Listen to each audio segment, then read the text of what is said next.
and welcome to my channel. My name's Vicky and I'm an artist from the Peak District, and I'm fumbling my way through making my passion into a business. I hope you'll join me for the journey.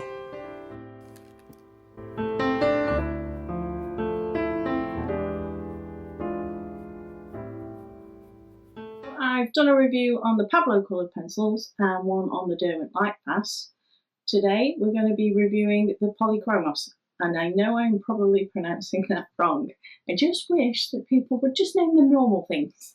Unfortunately, I don't have a tin of the Polychromos to show you. I elected to put them in these wraps in my previous art studio. There wasn't a lot of space. I say previous art studio. That's my dressing table. The things you do for family. A shed. It was a shed. Anyway, it was easier to store them in these roll-ups than it was in a tin. However, I do have a set of 120 in two of these roll-ups, and that box of 120 is going to cost you 220 of your finest pounds. So the Polychromos are bound predominantly with oil, so they're going to behave very differently to the ones that are predominantly bound with wax, say the Pablos, for example. Now, because they're predominantly oil-based, you can sharpen these to a very fine point and it retains that sharp point. You get a lot less breakages with the Polychromos than some of the other coloured pencils. The Lightfast ratings on the Polychromos are indicated by stars. The more stars on the coloured pencil, the higher that rating is. So the more stars, the more resistant to UV light those coloured pencils are going to be.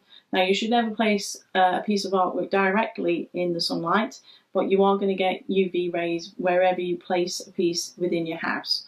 Obviously, if it's in direct sunlight, then it's going to be incredibly exposed, and even the higher rating coloured pencils are not going to do particularly well. So with all that being said, let's head on over to the drawing board and see how they behave there. So firstly, we are going to go ahead and sharpen one of the Polychromos. Probably should empty my pencil sharpener. I think I said that in the last video. So as you can see there, we've got a really nice fine point, and you can press on really quite hard with these.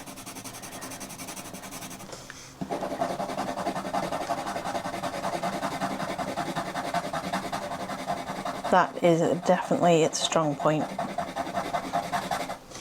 We can just really push down.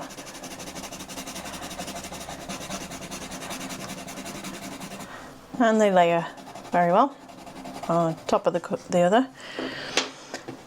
And then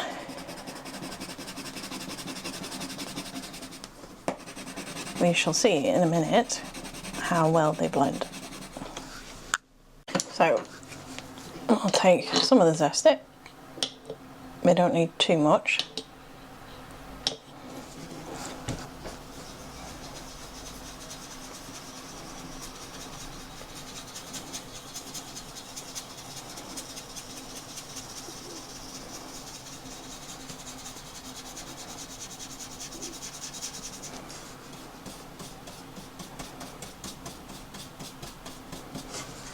And they blend really well. Push that colour around, keeping that tooth. Obviously you'd be a bit less excitable with it. In regards to burnishing, let's put a good layer down. Come back.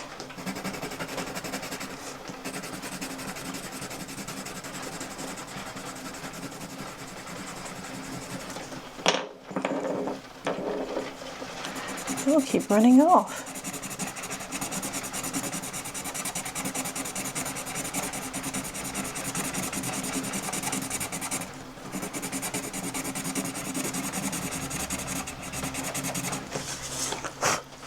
And as you can see, that's burnished really quite nicely.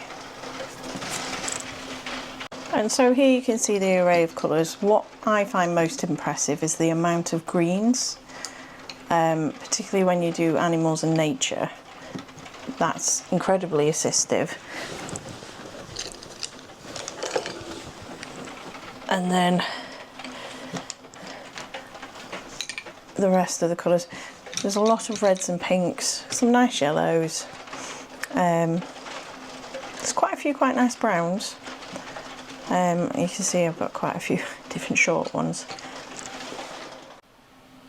So the Polychromos are oil-based. They blend really well, they layer really well.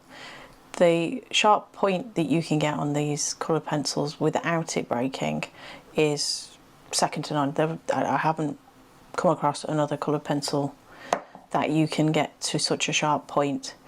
Again, what I would recommend, if it is something that you're interested in trialling, and these are actually stocked if you're in the UK in Hobbycraft, they do actually do the Polychromos. I don't know whether they're overpriced or not.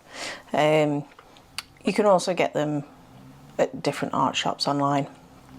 Just buy a couple of different colours, black or white, maybe some greys. Yeah, maybe think your piece out first, and then purchase the coloured pencils that you would be utilising for that piece, and just give them a whirl. But they are absolutely excellent coloured pencils. Thank you very much for watching. Toodle pip and goodbye.